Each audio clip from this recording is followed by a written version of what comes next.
பார்க்கும்போது அவ்வளோ சந்தோஷமாக இருக்குது. ரொம்ப வருஷத்துக்கு முன்னாடி நம்ம படித்த புத்தகத்தை பார்க்கும்போது அவ்வளோ மகிழ்ச்சியாக இருக்குது. அந்த புறா கதை, சிங்கம் எருது கதை, இங்கே உள்ள படங்கள், எல்லா படமுமே நல்லா ஞாபகம் இருக்குது. நம்ம படிக்க மாட்டோம், ஆனால் இந்த படங்கள்லாம் பார்த்து பார்த்து விளாடுவோம். எப்படின்னா ஃப்ரெண்ட்ஸ் என்ன பண்ணுவோம்னா, புத்தகத்தில் 2 பக்கம் பிரிச்சுக்கிடுவோம். இடது பக்கம் எனக்கு, வலது பக்கம் உனக்குண்டு. எந்த பக்கம் படம் அதிகமாக இருக்கோ அவர் வந்து படம் குறைவான உள்ளவர் கையில் அடிப்பார்.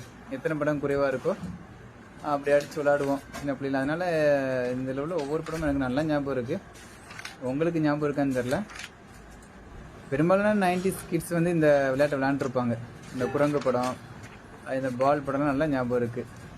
இல்லைன்னா என்ன பண்ணுவாங்க, பழைய புக்கிலேருந்து இந்த படங்கள்லாம் கட் பண்ணி குச்சிக்கு விற்பாங்க. ஒரு குச்சிக்கு 2 படம் அப்படிலாம் விற்பாங்க.